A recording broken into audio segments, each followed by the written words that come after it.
Sanibonani dumelang, lebitso la ka ke Mosa wa Kgatebele, amohelehile mona. Welcome to my channel, guys. If you're new, I sure hope that you know that this is not a coincidence. And if you're returning Sabi, thank you so much. My day one, I really do appreciate it. And if you haven't, please make sure to hit the subscribe button and the bell notification icon so that you don't miss out on any of my future uploads, right? I know what I said last week, that I'll be uploading 2 videos in 1 week. Homegirl got a job, and yeah, guys, I couldn't create anything whatsoever, but I am back and I am better than ever. Right. So yeah, without wasting any of your time, let's get right into the topic for today. In today's video, I'll be discussing ovulation, right? The main event.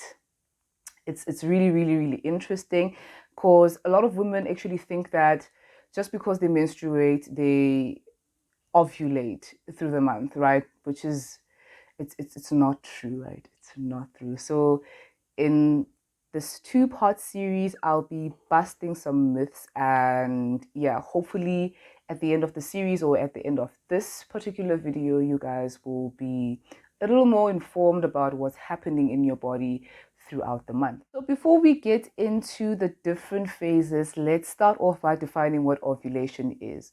So ovulation is when a mature egg bursts through the ovary, makes its way down the egg tube, where it hopes to get fertilized, and then it makes its way down into the uterus. Right. So the first phase is called the follicular phase, also known as the pre-ovulatory state. So what happens in the pre-ovulatory state, your pituitary gland releases a hormone or secretes a hormone called FSH, also known as a follicular stimulating hormone. And this is when your estrogen rises as well. Your body's temperature during the follicular phase, also known as the basal body temperature, should be ranging between 36.1 to 36.4 degrees Celsius, right? This is because estrogen has the power to lower your temperature, your body's temperature.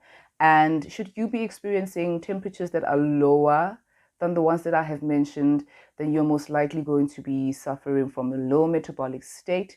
You're going to probably have mood swings, and this has the power to influence the length or the shortness of your cycle as well. So ovulation is the star of the show, and the benefits that come with ovulating are that it strengthens the bones, it strengthens the heart, it's great for your immune function and your thyroid, your heart, did I mention your heart? And your breast tissue. Oh, and also it reduces inflammation. Right. And contrary to popular belief, you are fertile for about 6 days in a month. So no one is fertile the entire month, right? That is a lie. You ovulate once in a month and you're only fertile then, right? And at this point, your temperature, your body temperature is starting to rise over the course of about 4 days, right? So progesterone influences the rise in temperature. So your body temperature will now range from 36.4 degrees Celsius to 37 degrees Celsius. Should you be experiencing body temperatures below 36.4 degrees to 37 degrees Celsius, then you're most likely to be experiencing breast tenderness, heavy bleeding, as well as acne during ovulation. So in the second last phase, we have post-ovulation, also known as the luteal phase, where progesterone is still keeping you hot just like an oven. Yes, in ovulation and in post-ovulation, right? Not only is the hormone progesterone responsible for raising your temperature, but it's also very key in in keeping the endometrium lining intact so that a fertilized egg can implant itself. So progesterone just makes or creates a safe environment for the egg to implant itself and for your baby to grow. Right. And what happens if you did not conceive this month? So this phase lasts about 9 to 16 days. Your progesterone levels will start to drop.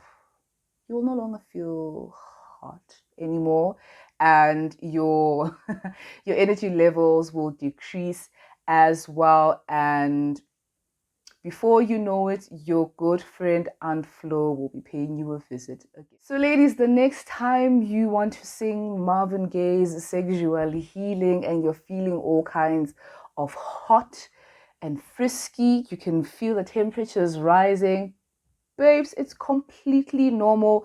You need to bear in mind and remember that women are wired to be fertile, okay? This is what this body was designed for, all right? And ways in which you can check that you are fertile are by checking your body basal temperature, by purchasing a thermometer, using it the first thing in the morning before you jump out of bed. Okay, so this device has to be on the pedestal next to your bed, right? Just pop it in your mouth, check your temperature, and keep it moving. Step number 2, your cervical mucus will tell you everything that you need to know.